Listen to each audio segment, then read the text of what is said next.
Bonjour tout le monde et bienvenue une fois de plus, c'est Chanson Gonga George. La vidéo d'aujourd'hui sera consacrée à la découverte du protocole IPv6, mais cette fois-ci dans l'environnement Windows. Pour découvrir le protocole IPv6, j'ai des machines. Ici, j'ai ma première machine qui est sous Windows 10. Et j'ai aussi installé serveur 2012 qui est ici, qui va nous aider à découvrir le protocole IPv6. Sans plus tarder, je vais rentrer sur ma machine Windows 10. Je vais faire ipconfig pour vérifier la configuration, /all. Ici, moi, j'ai plusieurs cartes parce que j'ai installé VMware, ce que j'utilise. Mais la carte VMware qui va nous intéresser, c'est VMnet 2, ici. Parce que c'est à partir de là que ma machine physique ici communique avec ma machine virtuelle. Première des choses, quand vous voyez ici, vous verrez qu'il y a l'adresse IPv4. On vous donne l'adresse IPv4. Un peu en haut, il y a l'adresse IPv6, tout en déterminant des liaisons locales. Donc, si vous voyez l'adresse IPv6 qui commence avec FE80, ça c'est une adresse dite de ligne locale. C'est une adresse qui ne sorte pas du réseau local. C'est une adresse qui est toujours, c'est une adresse qu'on trouve localement qui ne va pas au-delà. C'est pour dire qu'on ne peut pas aller avec cette adresse sur Internet. Non. Et cette adresse nous permet d'avoir plusieurs informations parce qu'à l'aide de cette adresse, nous pouvons découvrir la passerelle dans le segment si nous ne connaissons pas. Parce que cette adresse, c'est une adresse qu'on trouve d'une façon automatique. Donc, on n'a pas besoin de configurer cette adresse. Pour dire quoi? Si vous avez une machine qui a deux cartes réseau, rassurez-vous que vous aurez des adresses IPv6 de liaison locale. Ces adresses ne sortent pas du réseau. Leur portée reste localement. Vous ne pouvez pas aller sur Internet avec cette adresse. D'où vous allez voir, par exemple, si je viens encore sur la carte VMnet 3, il y a encore l'adresse IPv6 qui est le FE80. Ça, c'est une adresse qu'on obtient d'une façon automatique. C'est-à-dire, on n'a pas besoin de les configurer. D'office, ça vient déjà par défaut et vous trouverez cette adresse. Pour voir, je viendrai encore sur le serveur ici. Pardon, sur le serveur. Donc, je viendrai sur le serveur, euh,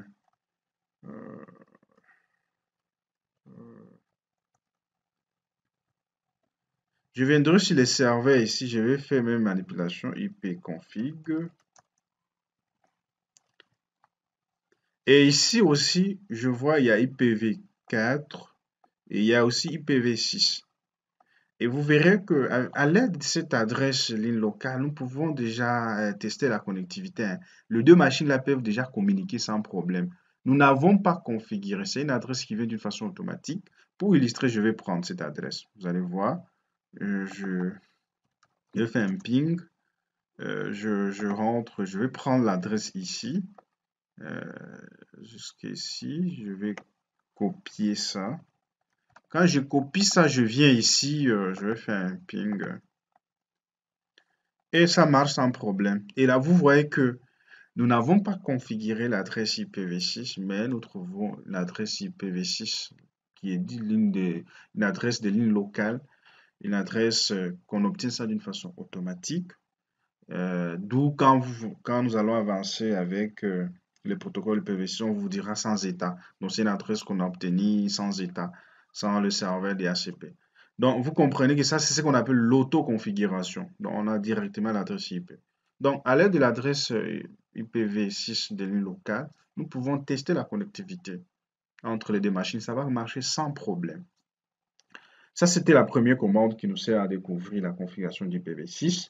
La deuxième commande, c'est de pouvoir détecter les adresses qu'on retrouve dans notre, découvrir d'autres adresses IPv6, la façon dont on peut découvrir, ou la façon dont on peut voir aussi d'autres configurations, c'est en tapant la commande net sh et vous dites interface IPv6 et show adresse. Si on aimerait avoir d'autres adresses, on aimerait aussi avoir d'autres adresses IPv6.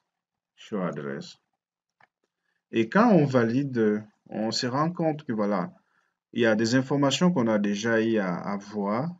Peut-être ici, on voit directement l'adresse, euh, notre adresse de ligne locale qui est le 80F, qui est le F et 80, ainsi de suite. Ici, il n'y a pas assez d'informations, mais regardez ici.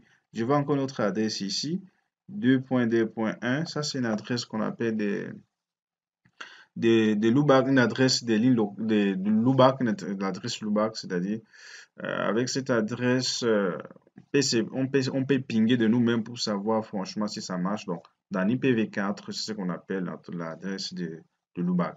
Mais je me qu'on revienne un peu avec cette commande sur mon Windows 10 pour voir. Je dis net sh, je dis interface, je dis IPv6, je vais dire quoi? Je dis show address. Vous verrez ici, vu que j'ai plusieurs cartes, et chaque carte sera déterminée avec son adresse des lignes locales, comme on l'a vu, et l'adresse aussi des loopbacks. Donc, première commande, vous tapez ipconfig/all. Deuxième commande, vous tapez net sh, interface IPv6 show adresse. Et l'autre commande maintenant qui va nous permettre de découvrir des machines qu'on trouve dans le réseau. Cette commande, on tape, c'est net encore, sh, on dit interface IPv6, et après nous allons dire show neighbor. Là, on nous affiche, donc ici on va nous permettre maintenant de voir d'autres machines qu'on retrouve dans le même réseau. Je vais taper aussi ici net sh et puis interface IPv6 show address, non show neighbor. Show neighbor. Par exemple, pour bien voir ici, vous allez voir que ici, on découvre, n'est-ce pas? Ici, on découvre F et 80 ici. Et quand on rentre ici, vous allez voir, l'adresse ici, le 80, le F et 80, qui finit par 8, c'est l'adresse de l'île locale de notre serveur. Donc, à l'aide de cette commande, on peut découvrir des voisins qui sont dans le même réseau. Pour dire quoi? Ça, l'adresse que vous voyez ici, FE80, c'est l'adresse de l'île locale de notre serveur ici. Si on retape la commande, vous allez voir. Ici, c'est ça l'adresse. Donc, à l'aide de cette commande ShowNeighbor qui nous permet de voir des voisins, donc nous pouvons directement voir nos voisins. C'est y compris ici, si on vérifie encore, vous allez voir qu'il nous affiche aussi l'adresse de l'île locale de notre Windows 10. Ça, ce sont des adresses qu'on trouve déjà d'une façon automatique configurée sur nos machines. Mais ça n'empêche pas que nous aussi, nous pouvons aussi configurer une adresse IPv6.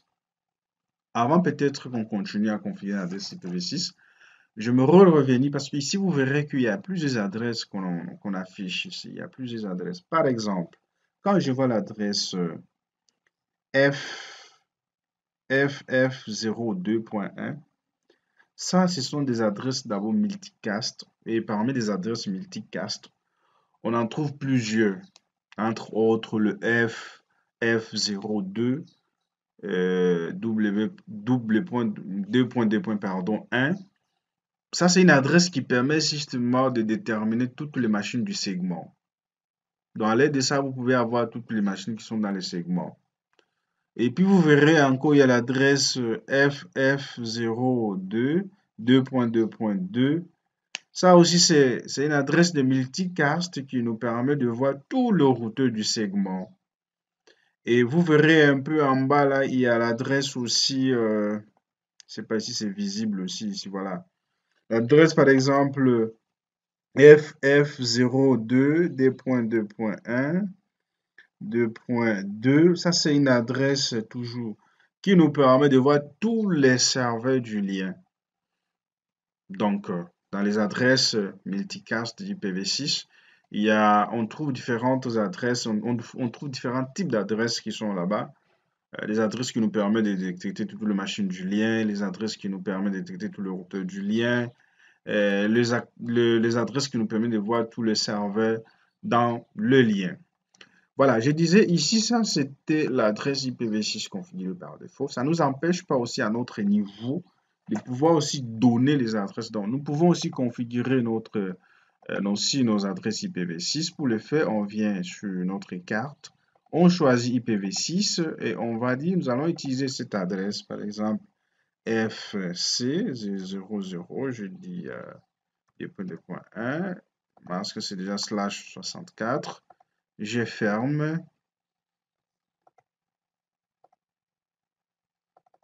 Voilà, je ferme. Je pensais que je n'avais pas validé.